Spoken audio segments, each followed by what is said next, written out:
பால் Saraswati here. நம்ம வீட்டில் உள்ள பெரியவங்க அதை செய் இதை செய் இல்லை அதை செய்யாத இதை செய்யாத அப்படின்னு நிறைய விஷயங்கள் சொல்கிறாங்க.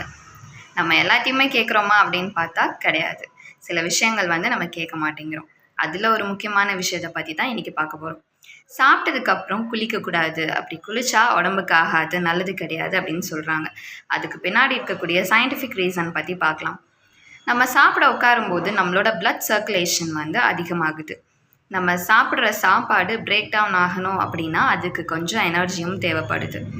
எனர்ஜியும் பிளட் சர்க்குலேஷனும் ஒழுங்காக இருந்தால் தான் அந்த டைஜஷன் ப்ராசஸ் சீராக இருக்கும். நம்ம குளிக்கும்போது என்ன ஆகுது அப்படின்னா நம்ம பாடி டெம்ப்ரேச்சர் ரெடியூஸ் ஆகும்.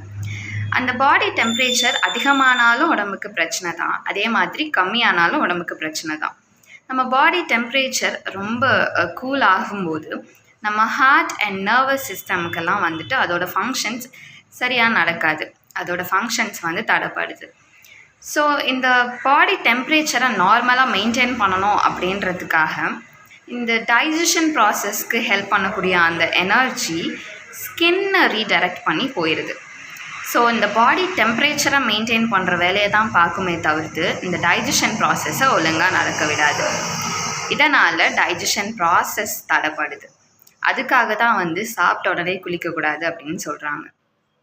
நம்ம முடிஞ்ச அளவுக்கு சாப்பிட்றதுக்கு முன்னாடி குளிச்சுட்டு அதுக்கப்புறம் சாப்பிட்ற ஹேபிட்டை வளர்த்துக்கலாம். ஏன்னா நம்ம சாப்பிட்டதுக்கப்புறம் குளிக்கும்போது நம்ம பாடி டெம்ப்ரேச்சர் ரெடியூஸ் ஆகுது, அது நம்ம உடம்புக்கு நல்லது கிடையாது. அதே மாதிரி நம்ம டைஜஷன் ப்ராசஸும் சரியாக நடக்க மாட்டேங்குது. சில பேர் நைட்டு தூங்குறதுக்கு முன்னாடி கண்டிப்பாக குளிச்சுட்டு தூங்கினா தான் எனக்கு ரெஃப்ரெஷிங்காக இருக்கும், நல்ல ஸ்லீப் கிடைக்கும் அப்படின்னு நினைப்பாங்க. அப்படி உங்களுக்கு தோணுது அப்படின்னா நீங்கள் குறைந்தது சாப்பிட்டதுக்கப்புறம் ஒரு 2 hours கேப்பாவது விட்டு அதுக்கப்புறமா நீங்கள் குளிக்கலாம்.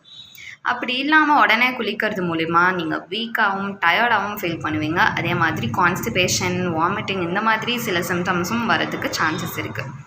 ஸோ அதனால் முடிஞ்ச அளவுக்கு நம்ம சாப்பிட்றதுக்கு முன்னாடியே குளிக்கிறது நல்லது அப்படின்றத ஞாபகம் வச்சுக்கோங்க.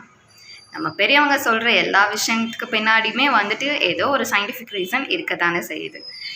ஸோ அதை நம்ம கேட்டு நடந்துக்கலாம். தேங்க்யூ.